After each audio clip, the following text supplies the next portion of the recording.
আসসালামু আলাইকুম। কেমন আছেন সবাই? আশা করছি ভালো আছেন। আপনাদের দোয়া এবং আল্লাহর রহমতে আমরাও ভালো আছি।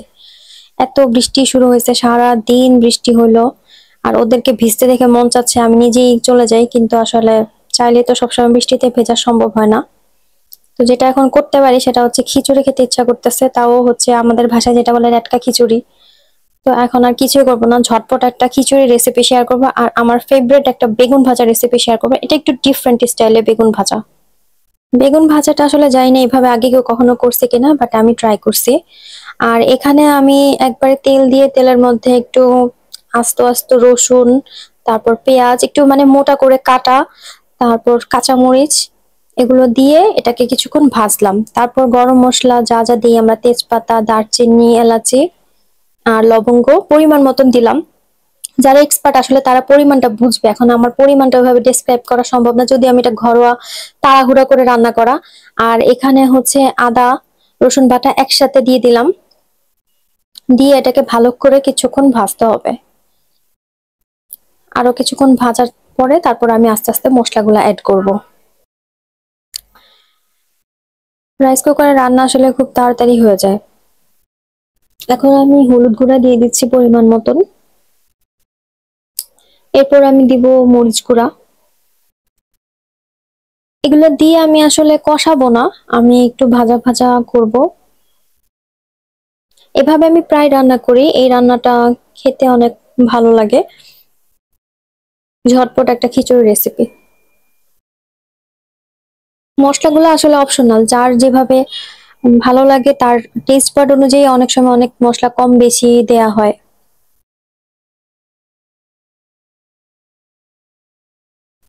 কিছুক্ষণ ভাজবো এটাকে, তারপর এখন আমি গোলমরিচের গুঁড়া দিয়ে দিলাম পরিমাণ মতন। এরপর আমি দিব এখানে জিরা গুঁড়া। জিরা গুঁড়া দিলাম। ধনে গুঁড়াটা অপশনাল, কেউ চাইলে দিতে পারেন, কেউ চাইলে নাও দিতে পারেন। আমি এখানে ধনে গুঁড়া দিই নেই। এরপর মশলাটাকে ভালো করে ভাজবো, কষানোর কোনো দরকার নেই, আমি আসলে কষাই না। এরপরে আমি হচ্ছে চাল আর ডাল অ্যাড করে দেব।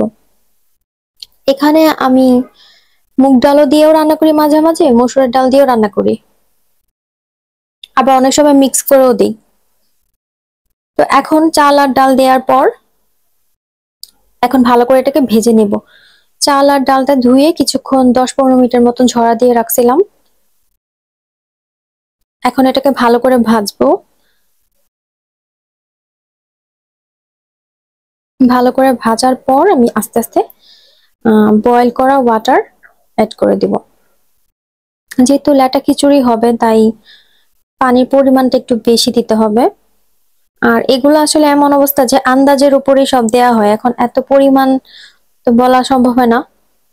যেহেতু এটা কুকিং ভিডিও বানাইনি এইভাবে, এটা হচ্ছে আমার শেয়ার করা যে হুটহাট এই বৃষ্টির মধ্যে একদম অল্প সময়ের ভিতর ঝটপট করে রান্না করা। আর এই খিচুড়ির সাথে বেগুন ভাজা আজকে রাখছি। বেগুন ভাজাটা আমি একটু অন্যরকম ভাবে করব।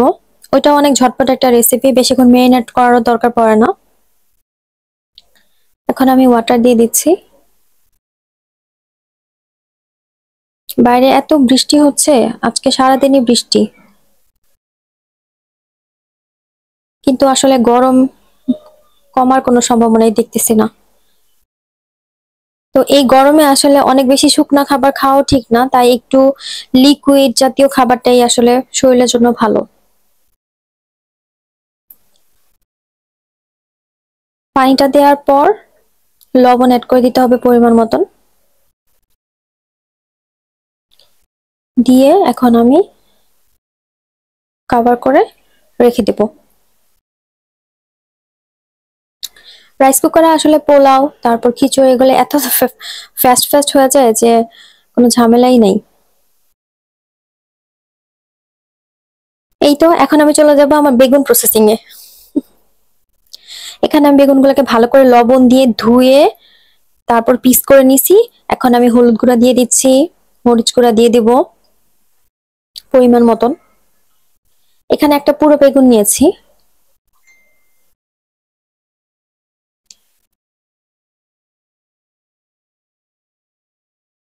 অ্যাজ ইউজুয়াল যা যা মশলা দেই, গোলমরিচের গুঁড়া দিলাম, আর কিছুই লাগবে না। এখন আমি লবণ দিব পরিমাণ মতন।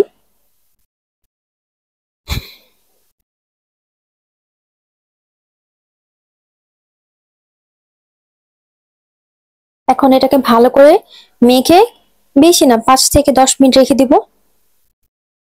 ভালো করে এপিট ওপিট মিক্স করে নিতে হবে। আমার বেগুনটা দেখতে পাচ্ছেন একদম ড্রাই হয়েছে, কারণ আমি এটাকে ধুয়ে তারপর কাটছি, তারপর আবার একটু টিস্যু পেপার দিয়ে হালকা আমি জাস্ট ওয়েট করে নিচ্ছি এটাকে।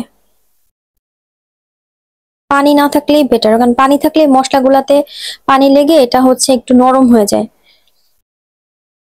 আর আমার এই বেগুনটা ভাজার পর একটু ক্রিস্পি হবে। এখন এই বেগুনগুলো 10 মিনিটের জন্য মেরিনেট করে রাখবো। মেরিনেট করার পর আমি এখন এখানে একটা ডিম অ্যাড করে দিব।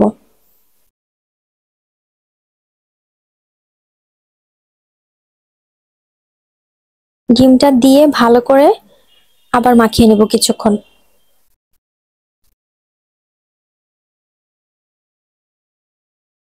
সবগুলাকে আলাদা আলাদা করে একটু সময় নিয়ে কাজটা করতে হবে। এই বেগুন ভাজাটা শুধুমাত্র খিচুড়ি না, এটা বিকালে স্ন্যাক্স হিসাবেও খাওয়া যাবে, ভাত দিয়ে খাওয়া যাবে। আর এটা তো আমি আজকে ওয়েল ফ্রাই করব, কিন্তু এটা আপনি চাইলে এয়ার ফ্রাইও করা যায়। এই বেগুন ভাজাটা আরেকদিন আমি এয়ার ফ্রায়ার যে রেসিপিটা আছে সেটা শেয়ার করব। এখন আমি আজকে একটু তেল দিয়ে ভাজবো এটা।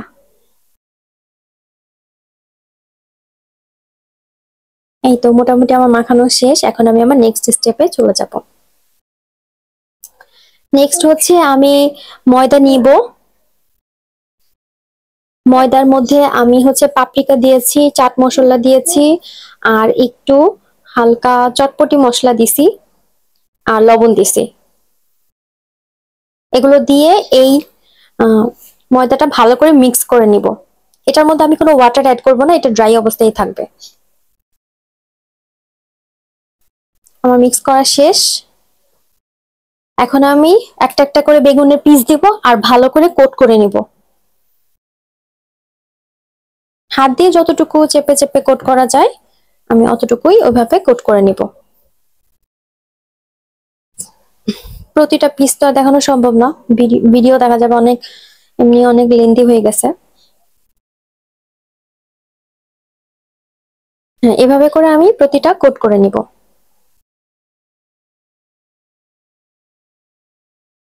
আমার সবগুলা কোট করা শেষ।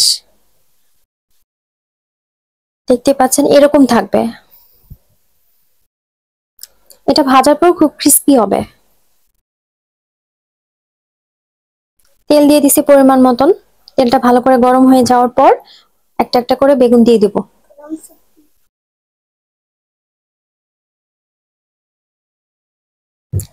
চুলার আঁচটা মিডিয়াম থাকবে। মিডিয়াম হিটে কিছুক্ষণ ভাজার পর যখন এপিট ওপিট হালকা হয়ে যাবে, দেন হচ্ছে হালকা ইচ্ছা করলে বাড়াতে পারেন, অথবা মিডিয়াম আছে, এই ভাজাটা খুব ভালো হয়।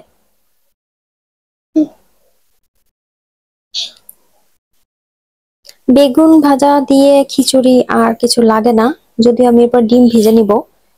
এখন বেগুনগুলোকে আমি আস্তে আস্তে উল্টে দিচ্ছি। কিছুক্ষণ ভাজার পর আমি উল্টে দিব। দেখতে পাচ্ছেন ওই পাশটা কতটা ক্রিস্পি হয়ে গেছে।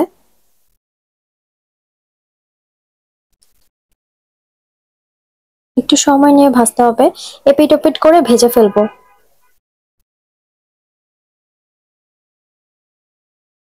এটা হচ্ছে আমার ফাইনাল লুক।